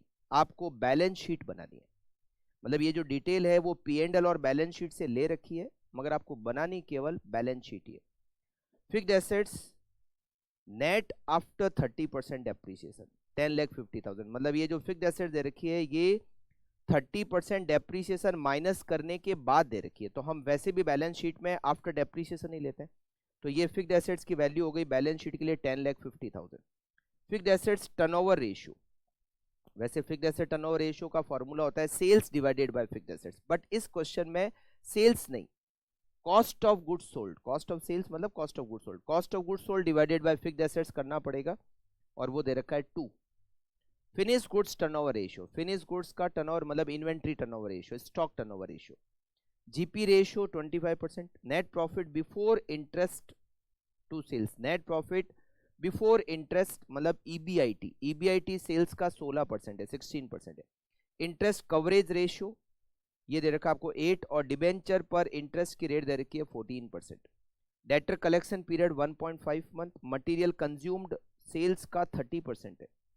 Raw material का stock, देखो यहाँ पर 2 stock है, ऊपर फिनिश गुड्स का स्टॉक भी है और यहाँ रॉ मटेरियल का स्टॉक भी है, मतलब 2 स्टॉक आएंगे, रॉ मटेरियल का स्टॉक और फिनिश गुड्स का स्टॉक करंट एसेट्स में, ठीक है।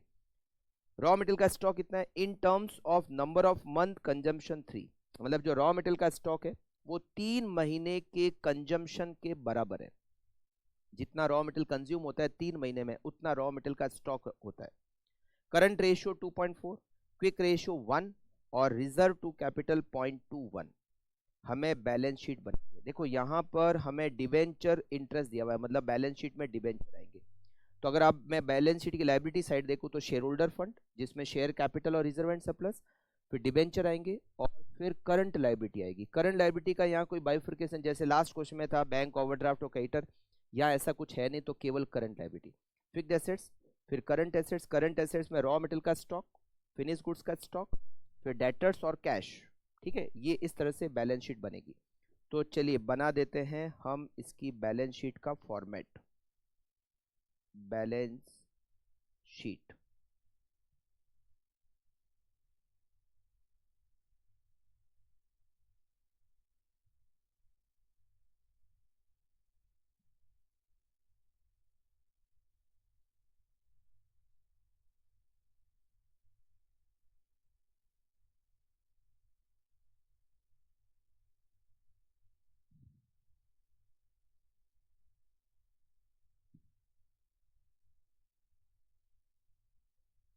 सबसे पहले शेयर होल्डर फंड।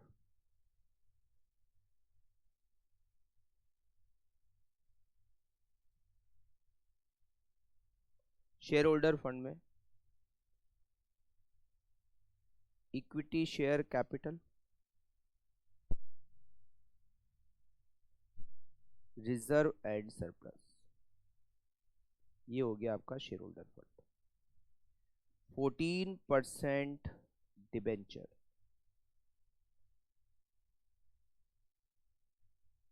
और current liabilities.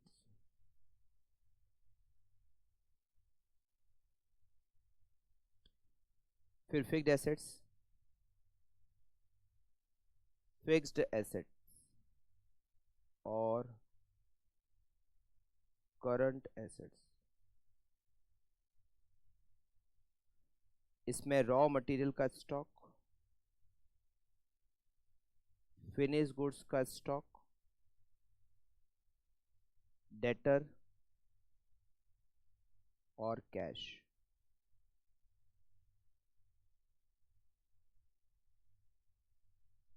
Point number first, सबसे पहले हमें देखो फिक्स्ड एसेट्स दे रखी है 10,50,000, 10,50,000, ये फिक्स्ड एसेट्स दे रखी है, ये तो दे ही रखी है डायरेक्टली। हमें क्वेश्चन में दिया हुआ है fixed assets turnover ratio. Fixed asset turnover ratio में बिल्कुल हम सेल्स अपॉन फिक्स्ड एसेट्स करते हैं, बट क्वेश्चन में दिया हुआ है कि आपको कॉस्ट ऑफ गुड्स सोल्ड लेना है। इसका फॉर्मूला हो जाएगा cost of goods sold divided by fixed assets. Fixed assets, fixed asset turnover ratio हमें क्वेश्चन में दे रखा है 2, तो हम इससे कॉस्ट ऑफ गुड्स सोल्ड को कैलकुलेट कर सकते हैं। Cost of goods sold equals to 10,50,000 multiply by 2, rupees 21 lakh. आपको क्वेश्चन में जीपी रेट भी दे रखी है 25%, तो सेल्स निकल सकती है। सेल्स इक्वल टू ये जो 21 lakh cost of goods sold है, ये 75% के इक्वल हो गया, तो आपकी सेल्स हो गई 28 लाख। एक क्वेश्चन में डिटेल दे रखी है फिनिश गुड्स टर्नओवर। देखो यहां पर दो तरह के स्टॉक है, रॉ मटेरियल का स्टॉक भी है और फिनिश गुड्स का स्टॉक भी है, इसीलिए यहां पर नाम में लिखा हुआ है फिनिश गुड्स टर्नओवर रेशियो, मतलब ये जो स्टॉक आएगा वो फिनिश गुड्स का आएगा। Finish goods turnover ratio, finish goods मतलब स्टॉक टर्नओवर रेशियो, जिसका फॉर्मूला होता है cost of goods sold divided bye finish goods का स्टॉक। यहां पर हमें स्पेसिफिकली लिखना पड़ेगा फिनिश गुड्स का स्टॉक, क्योंकि रॉ मेटल का स्टॉक भी है। फिनिश गुड्स का stock, finish goods turnover ratio हमें दे रखा है 6 का, तो हम इससे फिनिश गुड्स का स्टॉक निकाल सकते हैं equal to cost of goods sold 21 lakh divided by 6 equals to rupees 3,50,000 आपका फिनिश गुड्स का स्टॉक हो गया। बैलेंस शीट में फिनिश गुड्स का स्टॉक 3,50,000। फिर हमें क्वेश्चन में देखिए ये पॉइंट हो गया, ये भी हो गया, ये भी हो गया, ये भी हो गया। नेट प्रॉफिट बिफोर इंटरेस्ट मतलब ईबीआईटी सेल्स का 16% है, तो आपको सेल्स पता है, तो आप ईबीआईटी को कैलकुलेट कर सकते हो। आपकी सेल्स हो गई 28 लाख मल्टीप्लाई बाय 16%, आपका EBIT हो गया 4,48,000। फिर आपको इंटरेस्ट कवरेज रेशियो दिया हुआ है, interest coverage ratio, interest coverage ratio जिसका फॉर्मूला होता है EBIT डिवाइडेड बाय इंटरेस्ट। ये इंटरेस्ट कवरेज रेशियो का फॉर्मूला होता है। आपको इंटरेस्ट कवरेज रेशियो दे रखा है 8 और आपको यहां पर क्या पता है, आपको EBIT पता है, तो आप इससे इंटरेस्ट निकाल सकते हो। Interest equals to 4,48,000 divided by 8 equals to ₹56,000। ये इंटरेस्ट का अमाउंट आ गया। और डिबेंचर पर आपको इंटरेस्ट की रेट दे रखी है विच इज 14%। आप उससे डिबेंचर का अमाउंट निकाल सकते हो। Debenture equals to 56,000 divided by 14% equals to ₹4 lakh. Debenture का अमाउंट आएगा 4 लाख। तो यहां बैलेंस शीट में डिबेंचर का अमाउंट लिखेंगे 4 लाख। ठीक है। फिर आपको दिया हुआ है debtor collection period 1.5 month. Debtor collection period equals to 12 divided by DTR। हम इसे क्या कैलकुलेट कर सकते हैं, DTR निकाल सकते हैं। DTR equals to 12 divided by 1.5 equals to 8। DTR का फॉर्मूला क्या होता है, सेल्स मतलब credit sales divided by debtor. हम इससे डेटर निकाल सकते हैं क्योंकि हमें सेल्स पता है। 28 लाख डिवाइडेड बाय 8, आपके डेटर्स होंगे 3,50,000 के। बैलेंस शीट में हम डेटर का अमाउंट लिखेंगे 3,50,000।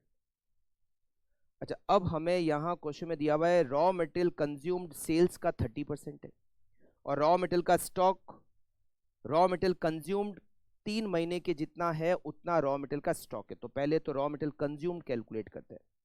सेल्स का 30%, raw material consumed equals to sales हमारी कितनी है 28 लाख है, उसका 30% रॉ मटेरियल कंज्यूम्ड हो गया 8,40,000। ये रॉ मटेरियल कंज्यूम्ड पूरे 1 साल का है। अब रॉ मटेरियल का स्टॉक कितना होगा, रॉ मटेरियल का स्टॉक होगा 3 महीने के बराबर।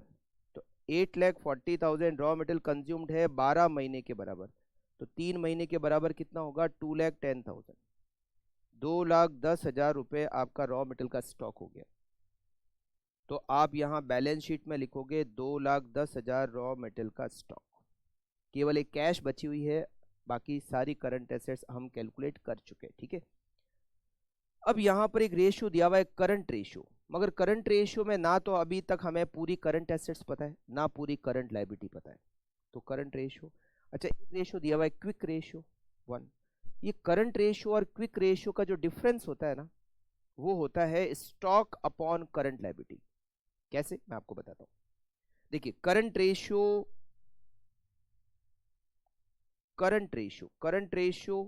का फॉर्मूला क्या होता है, पहले करंट रेशियो लिखते हैं, current ratio minus quick ratio. Current ratio कितना है आपका करंट रेशियो है 2.4, आपका क्विक रेशियो कितना है 1। तो current ratio 2.4 minus quick ratio 1, ये होता है 1.4। करेक्ट। करंट रेशियो का फॉर्मूला होता क्या है, current assets divided by current liability. Quick ratio का फॉर्मूला क्या होता है, quick assets upon current liability, और ये है 1.4 का। इसको ऐसे भी कर सकते हैं, करंट लायबिलिटी का एलसीएम ले लेते हैं, तो ये हो जाएगा current assets minus quick asset equal to 1.4। Current assets और क्विक एसेट्स का डिफरेंस क्या होता है, स्टॉक अपॉन करंट लायबिलिटी 1.4। हमें क्या पता है, हमें स्टॉक पता है, रॉ मटेरियल का स्टॉक और फिनिश गुड्स का स्टॉक, दोनों स्टॉक मिलकर कितने होते हैं, रॉ मटेरियल का स्टॉक और फिनिश गुड्स का स्टॉक दोनों मिलकर होते हैं 210 और 350, दोनों मिलकर 560 होते हैं। तो हमें स्टॉक पता है 560 है, तो हम इससे करंट लायबिलिटी निकाल सकते हैं। Current liability equals to 5,60,000 divided by 1.4 equals to ₹4 lakh. हमारे पास करंट लाइबिलिटी आ गई, तो हम इससे करंट एसेट्स भी निकाल सकते हैं। 4 lakh multiply by 2.4 equals to ₹9,60,000 हमारी करंट एसेट्स हो गई। तो करंट एसेट्स का अमाउंट लिखते हैं 9,60,000। तो कैश हमें बैलेंसिंग फिगर मिल जाएगी 50,000, 50,000। अच्छा, बैलेंस शीट की टोटल भी आ गई 20,10,000। इधर की टोटल भी लिख देते हैं 20,10,000। करंट लायबिलिटी हमें पता चल गई 4 लाख। तो 20,10,000 में से 4 लाख माइनस करेंगे तो हमें शेयर होल्डर फंड मिल जाएगा 12,10,000 का। अब 12,10,000 में शेयर कैपिटल कितनी है और रिजर्व एंड सरप्लस कितना है वो पता करना है। तो यहां दिया हुआ है reserve to capital 0.21, reserve divided by capital 0.21, reserve divided by capital equals to 0.21। आप इसको ऐसे भी लिख सकते हो, रिजर्व इज टू कैपिटल 0.21:1, ऐसे भी लिख सकते हो। अच्छा, दोनों की टोटल मिलके कितनी होती है 12,10,000। तो 12,10,000 को जब आप बांटोगे तो 2,10,000 के तो रिजर्व हो जाएंगे और 10 लाख रुपए की आपकी कैपिटल हो जाएगी। तो आप बैलेंस शीट में कैपिटल में लिखोगे 10 लाख रुपीज और 2,10,000 आप लिखोगे रिजर्व एंड सरप्लस में, और ये हो गई आपकी बैलेंस शीट कंप्लीट। आप इसको कंप्लीट कर लीजिए।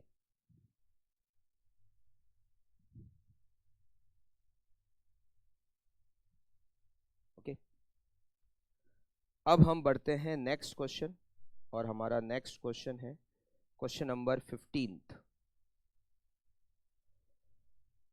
The following figure and ratio are related to a company. ये क्वेश्चन मई 2010 के अटेम्प्ट में आया हुआ है। The following figure and ratio are related to a company. आपको सेल्स दे रखी है 30 लाख रुपीज, आपको जीपी रेशियो दिया हुआ है 25%, आपको फिक्स्ड एसेट टर्नओवर रेशियो दिया हुआ है based on cost of goods sold. जैसे लास्ट क्वेश्चन में था फिक्स्ड एसेट टर्नओवर रेशियो में वैसे तो सेल्स अपॉन फिक्स्ड एसेट्स है, बट यहां पर cost of goods sold divided by fixed assets होगा। स्टॉक टर्नओवर रेशियो दिया हुआ है, लिक्विड रेशियो मतलब quick ratio, liquid ratio quick ratio मतलब क्विक रेशियो के दो और नाम है, उसको लिक्विड रेशियो भी कहते हैं, उसको एसिड टेस्ट रेशियो भी कहते हैं, दो और नाम है ना क्विक रेशियो के।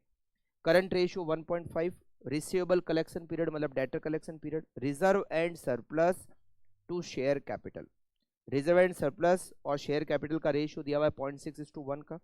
Capital gearing ratio, capital gearing ratio दे रखा है मतलब डेप्ट है, डेप्ट होने पर ही कैपिटल गियरिंग रेशियो होता है, तो कैपिटल गियरिंग रेशियो दे रखा है मतलब लॉन्ग टर्म डेप्ट दे रखा है क्वेश्चन में, हमें बैलेंस शीट में उसको लेना पड़ेगा। Fixed assets to net worth 1.2:1। आपको बैलेंस शीट बनानी है, फिर एक और पॉइंट है वो बाद में डिस्कस करेंगे, पहले फर्स्ट पॉइंट को कंप्लीट करते हैं। हमें बनानी है बैलेंस शीट, लिखिए बैलेंस शीट।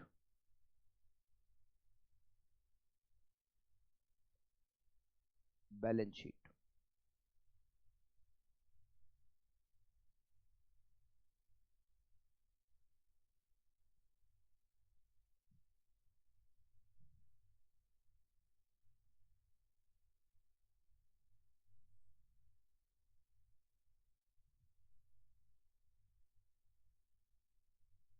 बैलेंस शीट में सबसे पहले शेयर होल्डर फंड,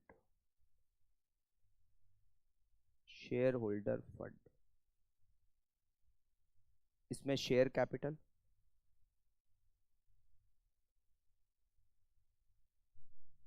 और रिजर्व एंड सरप्लस, दोनों के बारे में ही हमें नहीं पता। लॉन्ग टर्म डेप्ट आएगा क्योंकि कैपिटल गियरिंग रेशियो दे रखा है, लॉन्ग टर्म डेप्ट और करंट लायबिलिटी। करंट लायबिलिटी का कोई बाइफर्केशन यहां नहीं दिया हुआ है, तो केवल करंट लायबिलिटी ही लिखना है आपको। ये आपकी हो जाएगी लायबिलिटी साइड। फिर एसेट साइड, फिक्स्ड एसेट्स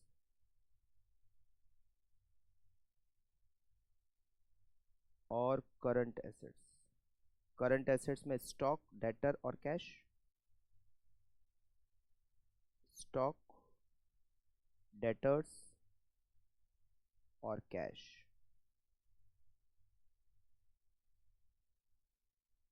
ये आपकी हो गई asset side. Working note number 1, आपको सेल्स दे रखी है क्वेश्चन में, और सेल्स कितनी है 30 लाख। आपको जीपी रेट भी दे रखी है, तो आप उससे कैलकुलेट कर सकते हो cost of goods sold. Cost of goods sold आपको जीपी रेट दे रखी है 25%, तो 75% cost of goods sold. 30 lakh उसका 75% होता है 22,50,000, ये हमारा कॉस्ट ऑफ गुड्स सोल्ड हो गया। फिर आपको क्वेश्चन में दे रखा है fixed assets turnover ratio cost of goods sold पर बेस्ड है 1.5। Fixed assets turnover ratio equals to cost of goods sold divided by fixed assets. ये आपको दे रखा है 1.5 का, हमें कॉस्ट ऑफ गुड्स सोल्ड पता है, तो फिक्स्ड एसेट्स कैलकुलेट कर सकते हैं। Fixed assets equals to 22,50,000 divided by 1.5, 15 lakh आपका कॉस्ट ऑफ गुड्स, आपकी फिक्स्ड एसेट्स हो जाएगी 15 लाख। एक सबसे लास्ट में रेशियो दिया हुआ है fixed assets to net worth 1.2, मतलब ये हो गया आपका fixed assets divided by net worth. ये आपको दे रखा है 1.2 का। आपको क्या पता है, फिक्स्ड एसेट्स पता है, तो आप इससे नेट वर्थ निकाल सकते हो। नेट वर्थ इक्वल्स टू 15 लाख divided by 1.2 equals to 15 lakh में डिवाइड करेंगे 1.2 का, तो ये आएगा 12,50,000। 12,50,000 आपकी नेटवर्थ। और नेटवर्थ का मतलब क्या होता है, शेयर कैपिटल और रिजर्व एंड सरप्लस, जिसका आपस में रेशियो दिया हुआ है। यहाँ पे शेयर कैपिटल और रिजर्व, यहाँ दे रखा है reserve and surplus to share capital 0.6:1। Reserve and surplus और शेयर कैपिटल, इनका आपस में रेशियो दिया हुआ है 0.6:1। तो 12,50,000 इंटू 0.6 डिवाइडेड बाय 1.6, 468,750, ये आपका हो गया रिजर्व एंड सरप्लस। और 781,250 ये आपकी शेयर कैपिटल हो गई। तो बैलेंस शीट के लिए बहुत कुछ चीज़ें हमारे पास आ चुकी है। 781,250 और 468,750, 468,750, और इन दोनों की टोटल मिला के 12,50,000। अच्छा, अब आपके पास और एक आ चुका है, वो है fixed assets 15 lakh. Fixed assets भी आ चुके हैं हमारे पास 15 लाख रुपए, ठीक है। अच्छा, अब आपको यहां दे रखा है capital gearing ratio 0.5। Capital gearing ratio में वैसे तो प्रेफरेंस शेयर भी आते हैं, बट उसके बारे में कोई डिटेल नहीं है, तो केवल डेप्ट को ही लेंगे। कैपिटल गियरिंग रेशियो का फॉर्मूला हो गया डेप्ट divided by equity share holder fund, मतलब share holder fund, share holder fund. यहाँ प्रेफरेंस शेयर है नहीं। कैपिटल गियरिंग रेशियो दे रखा है 0.5, और हमें शेयर होल्डर फंड पता है 12.5 लाख, तो हम डेप्ट कैलकुलेट कर सकते हैं। लॉन्ग टर्म डेप्ट 12,50,000 मल्टीप्लाई बाय 0.5 इक्वल्स टू 6,25,000 आपका डेप्ट हो गया। तो बैलेंस शीट में लॉन्ग टर्म डेप्ट हो जाएगा 625। तो हमने ये भी हो गया, ये भी हो गया, ये भी हो गया। स्टॉक टर्नओवर रेशियो दे रखा है। स्टॉक टर्नओवर रेशियो से हम क्या कर सकते हैं, स्टॉक टर्नओवर रेशियो से हम स्टॉक निकाल सकते हैं, विच इज 6 दे रखा है stock turnover ratio. Stock turnover ratio का फॉर्मूला हो गया आपका cost of goods sold divided by stock, ये आपको दे रखा है 6 का। तो आप इससे स्टॉक निकाल सकते हो। आपका कॉस्ट ऑफ गुड्स सोल्ड कितना है, आपका कॉस्ट ऑफ गुड्स सोल्ड है 22,50,000, तो 22,50,000 divided by 6 equals to 22,50,000 divided by 6 equals to 375। आपका स्टॉक हो गया 375, करेक्ट। नेक्स्ट, अच्छा यहां पर भी हमें करंट रेशियो दिया हुआ है और लिक्विड रेशियो दिया हुआ है। जैसे लास्ट क्वेश्चन में हमने current ratio minus quick ratio करके एक फॉर्मूला बनाया था, stock upon current liability. Stock पता है तो करंट लायबिलिटी निकाल सकते हैं। करंट रेशियो कितना है 1.5, क्विक रेशियो कितना है 1, तो हम यहाँ लिख सकते हैं current ratio minus quick ratio equals to 0.5। अगर इसको सॉल्व करोगे तो ये हो जाएगा स्टॉक अपॉन करंट लायबिलिटी 0.5, तो हम इससे करंट लायबिलिटी निकाल सकते हैं 375 आपका स्टॉक हो गया डिवाइडेड बाय 0.5, तो आपकी करंट लायबिलिटी हो गई 7,50,000 और इससे आपकी करंट एसेट्स आ जाएगी 7,50,000 multiply by 1.5 equals to 7,50,000 multiply by 1.5 11,25,000।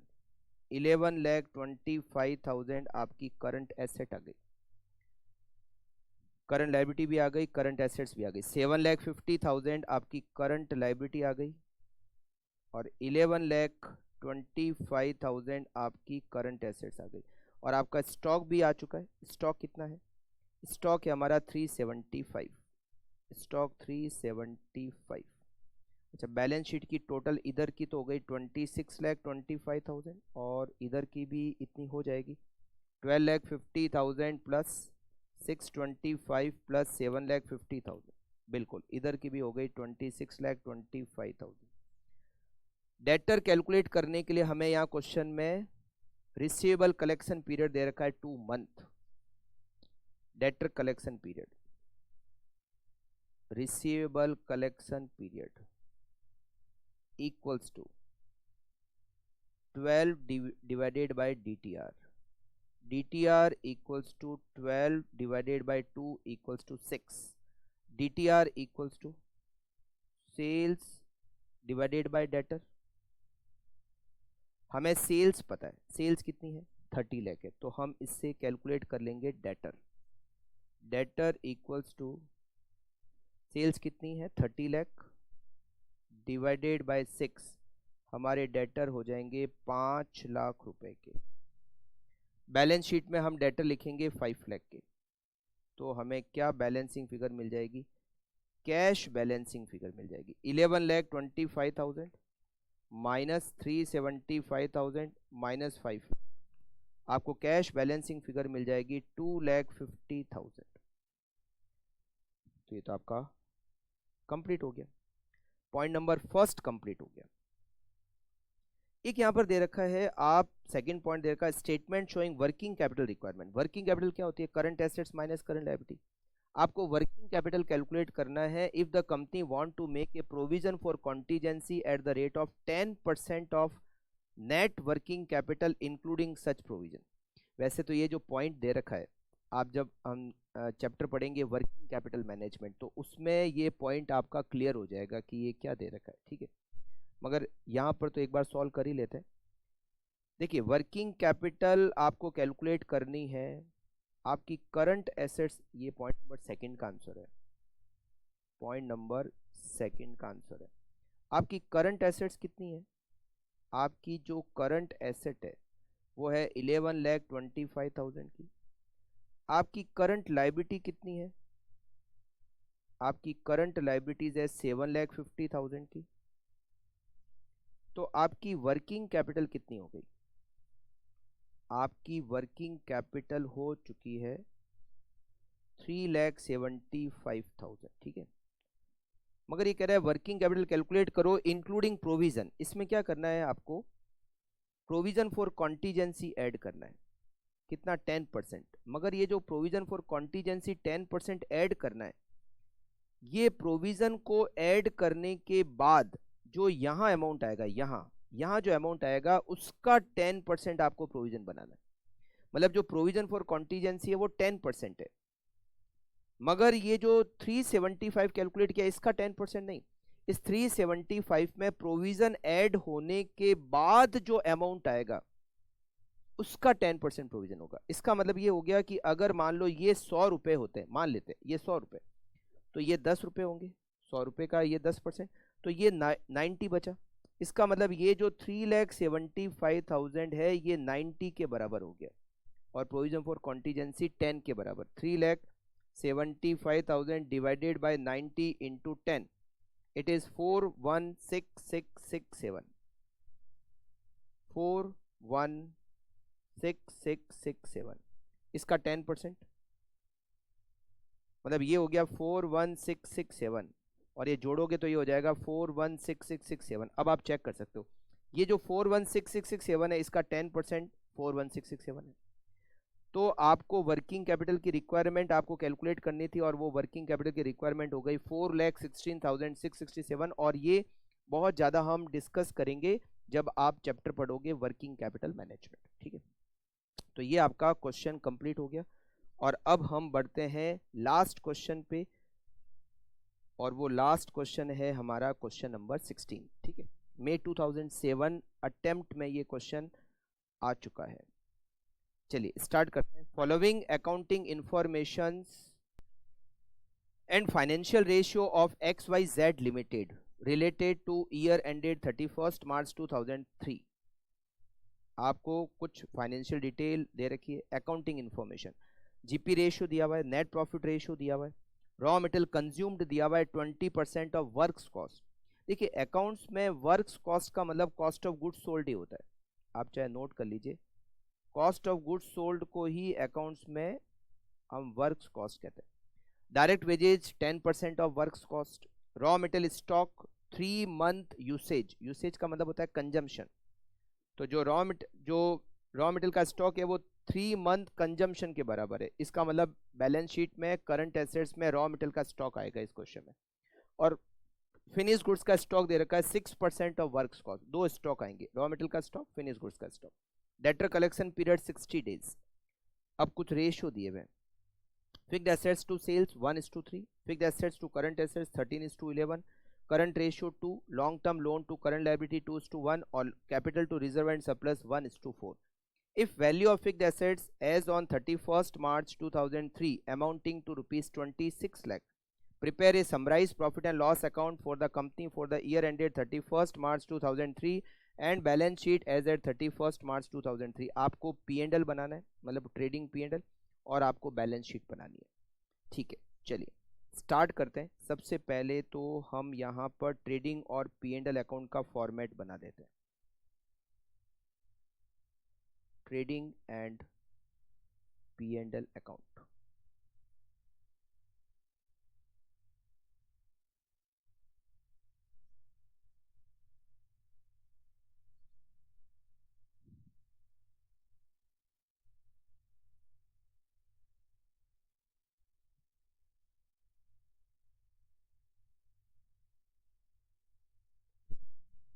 By sales, अच्छा कॉस्ट ऑफ गुड्स सोल्ड का यहाँ बाइफर्केशन दे रखा है, direct material,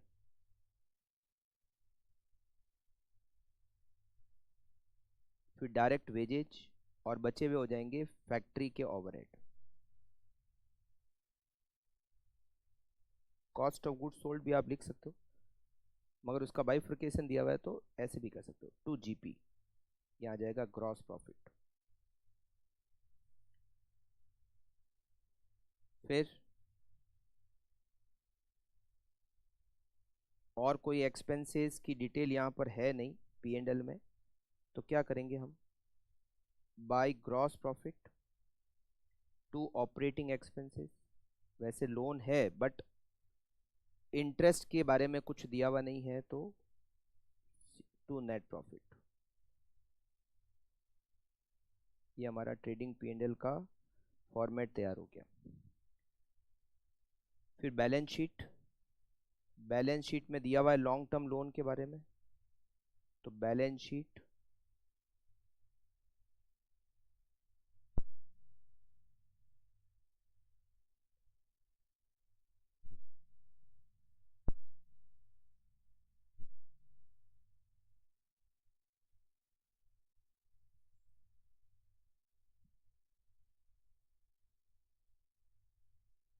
share holder fund,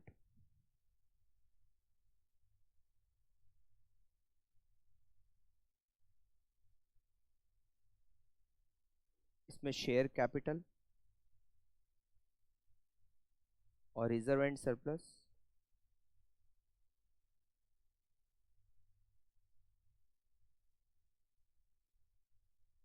long term loan के बारे में दे रखा है, और फिर करंट लायबिलिटीज।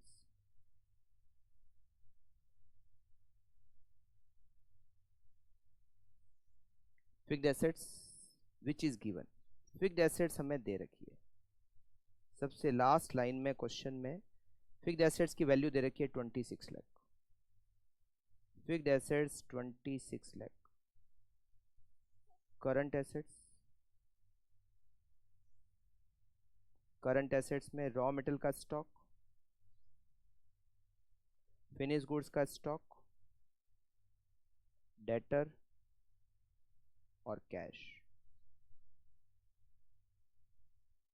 करेक्ट।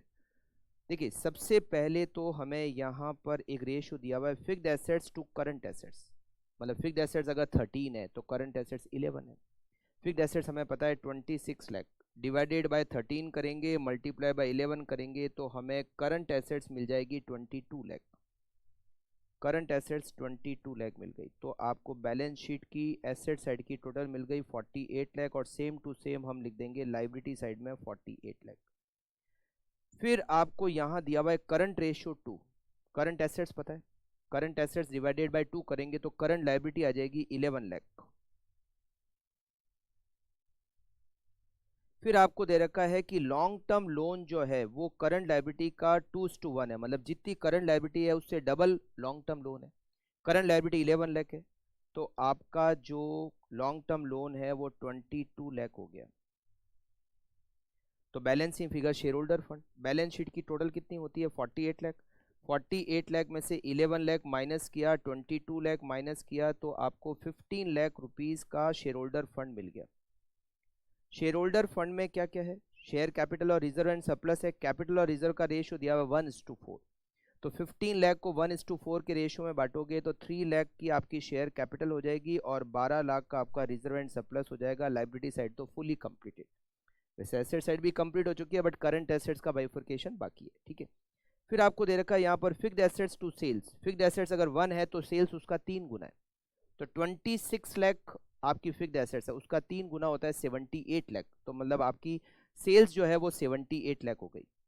सेल्स आपकी 78 लाख हो गई। आपकी जीपी रेट दे रखी है सेल्स का 15%, तो 78 लाख का 15% हो गया आपका 11,70,000। 11,70,000 आपका जीपी हो गया। 78 लाख, 78 लाख, 11,70,000 जीपी को आगे लिखेंगे। नेट प्रॉफिट का रेशियो दिया हुआ है सेल्स का 8%, तो सेल्स कितनी है 78 लाख, 78 लाख का 8% होता है 6,24,000। ये आपका नेट प्रॉफिट हो गया 624। रिमेनिंग जो बचा वो होगा आपका ऑपरेटिंग एक्सपेंसेस बैलेंसिंग फिगर। तो 11,70,000 में से अगर मैं माइनस करूं 624,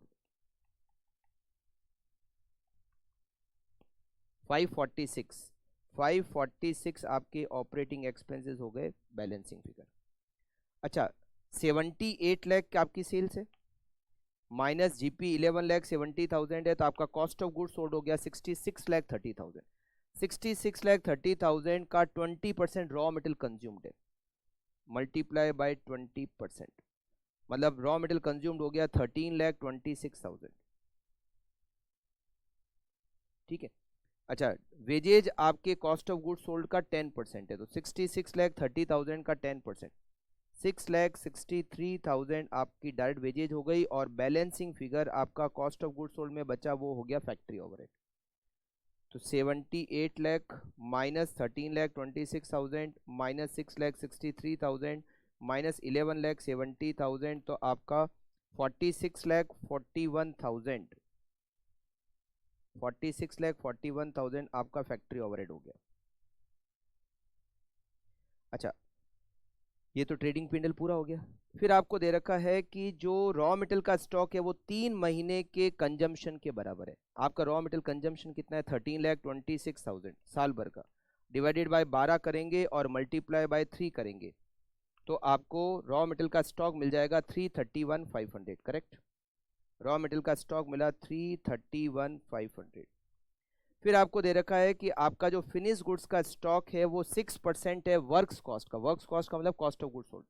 66,30,000 का 6%, 397,800, ये आपका हो गया फिनिश गुड्स का स्टॉक। अब एक आपको कैलकुलेशन करनी पड़ेगी डेटर की, बाकी तो सब कुछ कैलकुलेट हो गया। डेटर के लिए आपको टाइम पीरियड दे रखा है 60 डेज और 1 ईयर इक्वल टू 360 डेज दिया नहीं है तो 365, 60 डेज है ना, तो डेटर निकल जाएंगे। Debtor collection period, debtor collection period equals to 360 divided by debtor turnover ratio. Debtor turnover ratio equals to 360 divided by 60 equals to 365, sorry 365। Assumption ले सकते हो वैसे तो 365 डिवाइडेड बाय 60, 6.0833, 6.0833। इससे आप डेटर निकाल सकते हो। डीटीआर का फॉर्मूला क्या, सेल्स डिवाइडेड बाय डेटर, तो डेटर इक्वल्स टू सेल्स कितनी, आपकी सेल्स है 78 lakh divided by 6.0833 equals to, अगर मैं 78 लाख में डिवाइड करूं 6.0833 का तो 12,82,192 के आपको मिलेंगे डेटर। डेटर में आएंगे 12,82,192 और बैलेंसिंग फिगर बचेगी वो हो जाएगी cash. 22 lakh minus 331,500 minus 397,800 minus 12,82,192, 188,508, it is cash balancing figure. और ये आपका कंप्लीट हो गया आंसर। कंप्लीट कर लीजिए।